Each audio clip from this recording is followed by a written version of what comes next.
Menanti cahaya. Perjuangan seorang ayah menyambut kelahiran. Kabar yang mengubah segalanya. Langit pagi itu mendung ketika Raka baru saja pulang dari kerja malamnya sebagai penjaga keamanan di sebuah kantor swasta.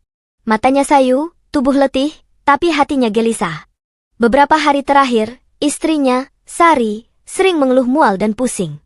Meski Raka kerap tenang, jauh di lubuk hatinya, ada kegelisahan, atau mungkin harapan. Menjadi ayah bukan hanya soal hadir saat anak lahir. Tapi tentang perjuangan diam-diam, di balik keringat dan air mata. Tentang doa yang dibisikkan dalam gelap. Dan harapan yang tetap terjaga meski hidup tak ramah. Kisah kali ini akan mengajakmu menyelami perjuangan seorang lelaki sederhana. Yang melakukan segalanya demi menyambut sang buah hati. Sebelum kita mulai, tekan subscribe dan nyalakan lonceng notifikasi. Karena di jejak cerita, setiap kisah adalah napas kehidupan. Dan bisa jadi, ini adalah cerita yang pernah kamu alami juga. Sesampainya di rumah kontrakan kecil mereka di pinggiran kota, Sari menyambutnya dengan senyum yang berbeda. Matanya berkaca-kaca, dan tangannya gemetar menggenggam selembar kertas kecil. Raka, aku hamil.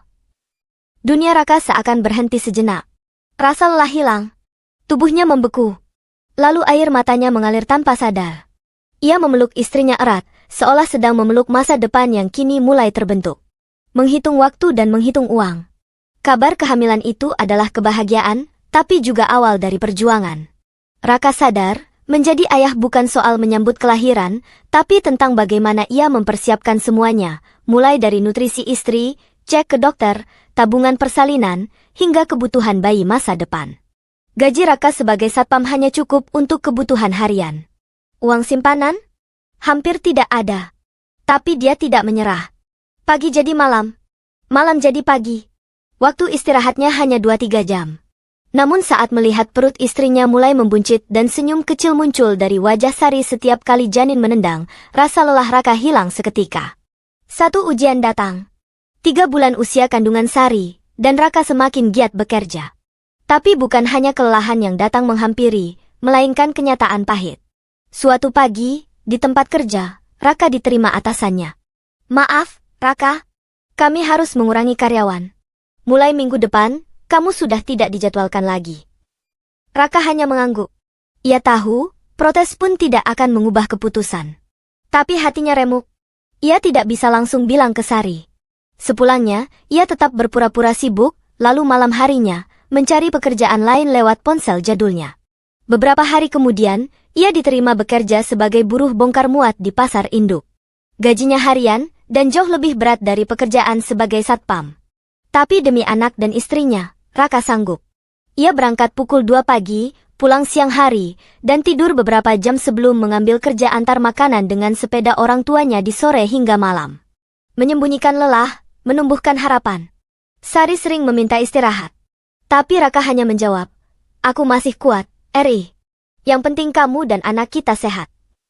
Setiap kali Raka pulang dengan wajah penuh debu dan peluh, Sari akan menyambutnya dengan air hangat dan senyuman. Perutnya kini sudah memasuki usia 6 bulan, dan mereka mulai membayangkan masa depan sang bayi.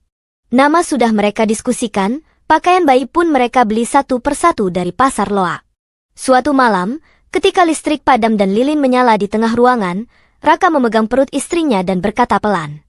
Nak, ayah janji. Ayah akan sambut kamu dengan tangan yang kuat, dan hati yang siap. Di ambang batas, memasuki bulan ke-8, kondisi Sari melemah. Dokter bilang tekanan darahnya tinggi. Ia menyarankan rawat inap, tapi mereka tak punya cukup uang. Raka hampir gila. Ia menjual sepeda satu-satunya, kendaraan kerja dan alat antar makanan.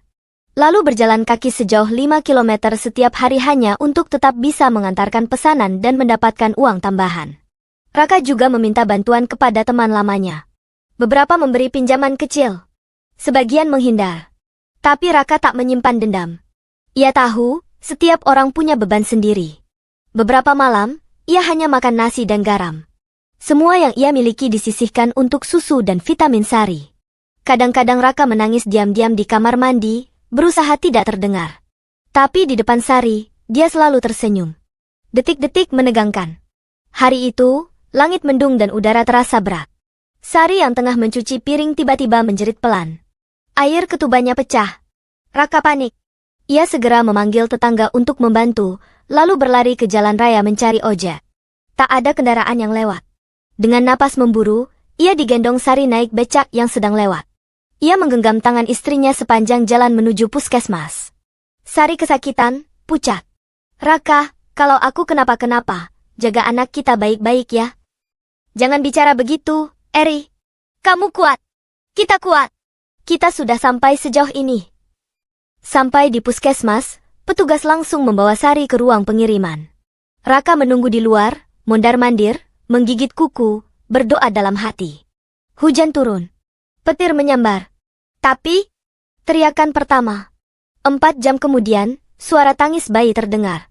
Keras. Jelas sekali. Penuh kehidupan. Seorang perawat keluar dengan senyum. Selamat Pak Raka. Anaknya laki-laki. Ibu dan bayi sehat. Raka terduduk.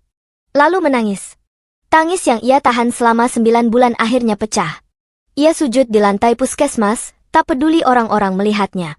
Di dalam ruangan, Sari terbaring lemah tapi tersenyum. Di dekatnya, bayi mungil dengan mata tertutup dan tangan kecil yang menggenggam udara. Raka mendekat.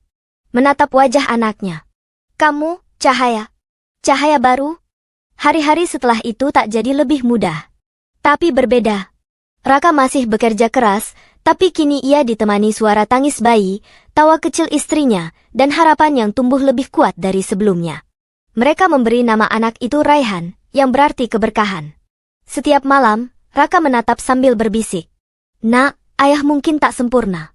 Tapi ayah janji akan menjadi rumah terkuatmu. Ayah pernah kehilangan waktu tidur, pernah kelaparan, pernah berjalan dalam kegelapan. Tapi semua itu tak sebanding dengan saat ini, saat kamu hadir. Penutup. 3 tahun berlalu. Raka kini memiliki usaha kecil servis sepeda di depan rumah. Sari menjahit di rumah sambil menjaga Raihan. Mereka hidup sederhana, tapi penuh cinta.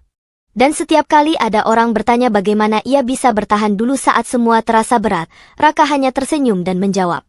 Karena aku tahu, anakku akan lahir membawa cahaya. Dan aku harus menjadi lentera pertama dalam hidupnya. Terima kasih telah menelusuri kisah ini bersama kami. Sebelum video ini berakhir, kami ucapkan terima kasih untuk kamu yang sudah menonton sampai akhir. Jangan lupa klik subscribe, nyalakan lonceng notifikasi, dan bagikan video ini jika pemberitaan kisah ini layak didengar banyak orang. Semoga kamu dan keluarga selalu diberi kesehatan, dimudahkan dalam setiap langkah, dan dikuatkan dalam menghadapi setiap ujian hidup.